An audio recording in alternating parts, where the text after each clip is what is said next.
உங்களை முட்டாளாக்குற 3 விஷயம். 1, ஒருத்தர் உங்களை புகழ்றாங்க அப்படிங்கிறதுக்காகவே அவங்க சொல்றதெல்லாம் சரி கரெக்ட் அப்படின்னு அவங்கள முழுசா நம்புறது. ரொம்ப அழகா இருக்கு. யாருக்கா இருந்தாலும் தங்களை புகழ்றப்ப பாராட்டுறப்ப ஒரு மகிழ்ச்சி சந்தோஷம் இருக்கதான் செய்யும். அதுல சந்தோஷப்பட்டுக்கலாம், தப்பு இல்ல. ஆனா பிரச்சனை எங்க ஆரம்பிக்குதுன்னா, அப்படி உங்களை ஒருத்தர் பாராட்டுறப்ப புகழ்ந்து பேசுறப்ப அவர் சொல்ற எல்லா விஷயங்களும் சரிதான் அப்படின்னு யோசிச்சுக்கிட்டு அவர் சொல்றதெல்லாம் வாங்கி உங்க மண்டையில போட்டுக்கிட்டீங்கன்னா அது உங்களுக்கு பிரச்சனையை தான் கொடுக்கும். உதாரணத்துக்கு இப்போ ஒரு டைரக்டர் படம் எடுக்கிறாருன்னு வச்சுக்கோங்க. அவரு தான் எழுதின கதையை தன்னுடைய அசிஸ்டன்ட் டைரக்டருக்கு எல்லாம் சொல்லுவாரு, அப்புறம் தன்னுடைய நண்பர்களுக்கு எல்லாம் சொல்லுவாரு. இந்த கதை எப்படி இருக்கு அப்படின்னு அவர் ஆலோசிக்கிறப்ப அது ஒரு மொக்க கதையா இருந்து, ஆனா அவர் ஒரு பெரிய டைரக்டர், ஒரு பெரிய பணக்காரர் அப்படிங்கிறதுக்காக சுத்தி இருக்கிற அல்ல கையெல்லாம் ஜால்ரா போடுறதுக்காக ஆஹா ஓஹோ கதை சூப்பர், இந்த மாதிரி யாருமே எழுதுனது இல்ல அப்படின்னு அவங்க பாராட்டுறதையும் ஏத்தி விடுறதையும் நம்பி இவரு கோடி கணக்குல போட்டு அந்த படத்தை எடுத்து ரிலீஸ் பண்ணி மக்கள் கிட்ட போய் அது விமர்சனத்துக்குள்ளாகி ஓடாம போறப்பதான் தெரியும் இவருக்கு எவ்வளவு நஷ்டம், எவ்வளவு பாதிப்புன்னு. எப்பவுமே நெகட்டிவா இருக்கிற ஆட்களை தள்ளி வைக்கணும், அதுல மாற்று கருத்து இல்ல. ஆனா நியாயமான குறைகளை சொல்றவங்களையும் பக்கத்துல வச்சுக்கிறதும் அவங்க சொல்றதையும் கொஞ்சம் காது கொடுத்து கேட்கறது நம்மளுடைய வளர்ச்சிக்கு வழிவகுக்கும். அதை விட்டுட்டு உங்களை பாராட்டுறவங்களையும் புகழ்றவங்களையும் மட்டும் உங்க பக்கத்திலேயே கூட வச்சுக்கிட்டு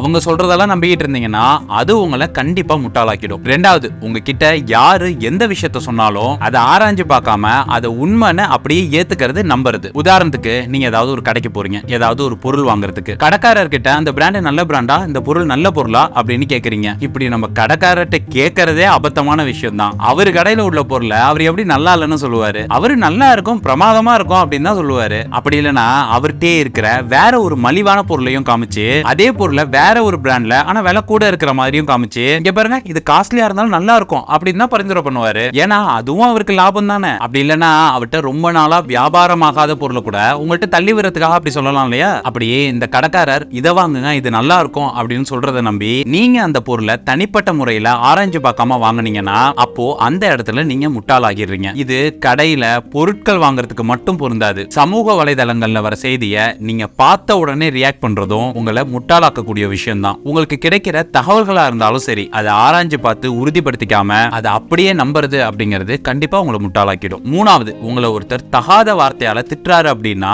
உங்களை கோவப்படுத்தணும் அப்படிங்கிறது தான் அவருடைய நோக்கம். அதை புரிஞ்சுக்காம நீங்க அமைதி இழந்து கோவப்பட்டு ரியாக்ட் பண்ணீங்கன்னா அது உங்களை முட்டாளாக்கிடும். அதாவது பல நேரங்கள்ல பல இடங்கள்ல நம்ம எப்படி தெரியுமா முட்டாளாவும், ஒரு விஷயத்த ஒரு நபரை நம்புறது மூலமா அல்லது மத்தவங்க வேற ஏதோ ஒரு காரணத்துக்காக நம்மளை தூண்டி விடும்போது அதுக்கு நம்ம ரியாக்ட் பண்றது மூலமா. சில சமயங்கள்ல சொரணை இல்லாம இருக்கிறது கூட ஒரு புத்திசாலித்தனம் தான். பொதுவாவே விஷயம் தெரியாத ஆள அறியாமையில இருக்கிற ஆளை முட்டாள்னு சொல்லுவாங்க. நீங்க முட்டாளா இல்லாம இருக்கணும்னா எதுலயும் விழிப்போட இருங்க. இதெல்லாம் எல்லா விஷயத்திலையும் பார்த்துட்டு இருக்க முடியுமா, இதெல்லாம் சாத்தியமா இந்த காலகட்டத்துல அப்படின்னு நீங்க சொன்னா கஷ்டமான செயலை செஞ்சவங்க தானே வெற்றியாளரா ஆகுறாங்க.